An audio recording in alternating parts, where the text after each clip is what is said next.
This is Optimal Living Daily, episode 373, an excerpt from the audiobook Essential, Essays by the Minimalists by Joshua Fields Millburn and Ryan Nicodemus, and I'm Justin Malik. This is the OLD podcast, one of 4 podcasts where we read to you from the best blogs we can find. I act as your very own personal narrator for amazing blogs and books, totally free of charge. The business model makes no sense, really. And this podcast that you're hearing right now specifically focuses on personal development and minimalism-related content, mostly, but also productivity and anything that I think will optimize your life. And today's probably the last day where I'll play you excerpts from the audiobook that I narrated for the Minimalists. It's been helping me catch up with work and prepare for a lot of time that I'm going to be spending with family and friends during the holidays. And with that, let's hear more from the book as we optimize your life.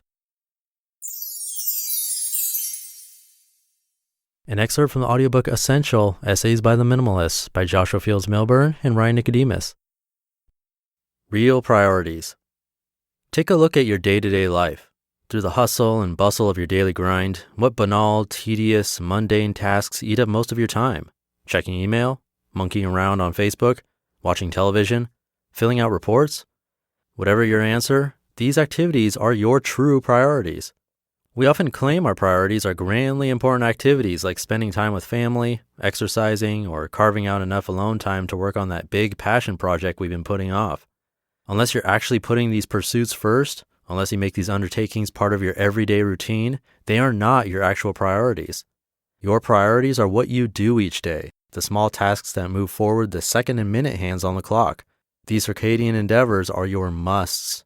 Everything else is simply a should.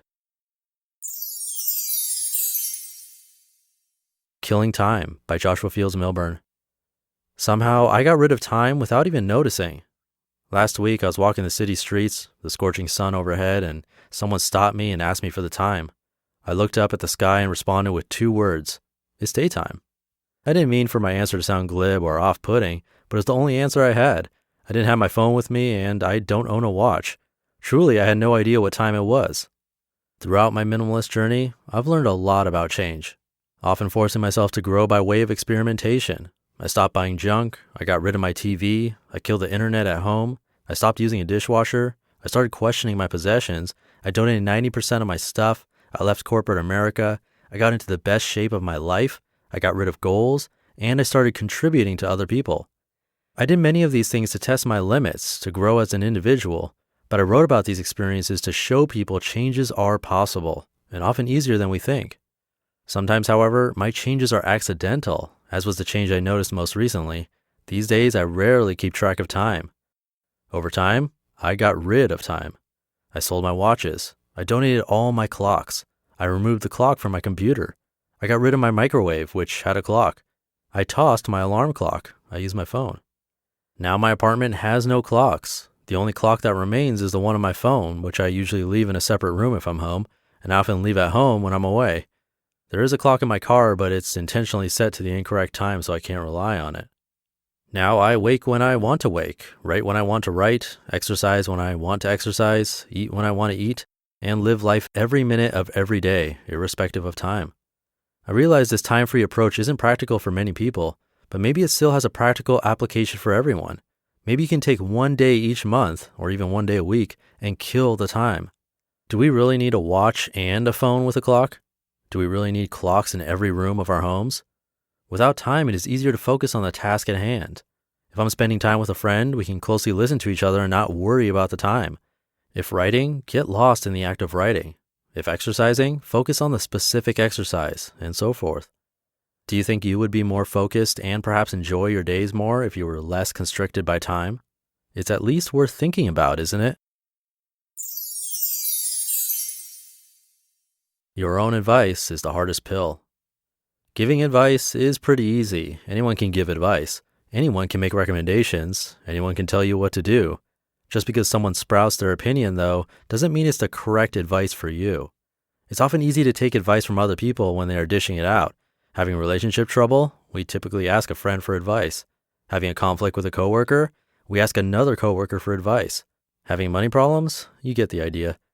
Sometimes all we have to do is look in the mirror and ask ourselves for advice. Who knows you better than you? Nobody is more aware of your situation. Nobody is more familiar with every scenario and potential outcome. So why do we turn to others so often? because it's easy. If someone tells us what to do, we don't have to think. Coincidentally, or not so coincidentally, this is also how fascism works.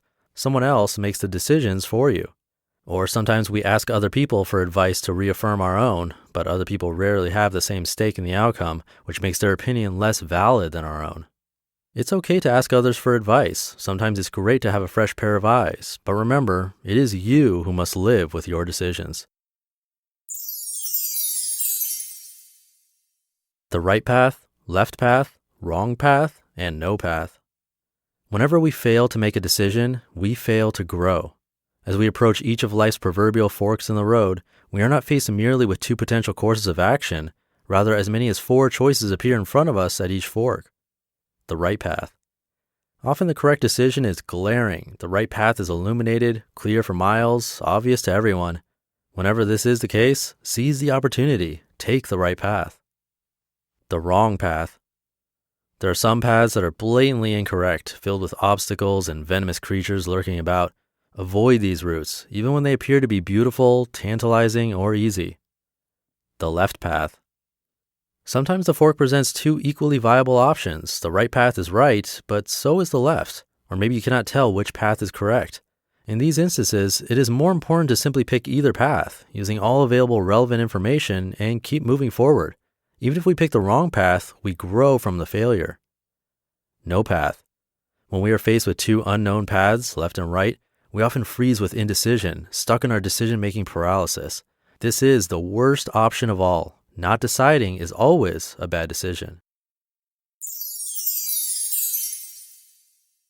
You just listened to an excerpt from the audiobook Essential, Essays by the Minimalists by Joshua Fields Millburn and Ryan Nicodemus.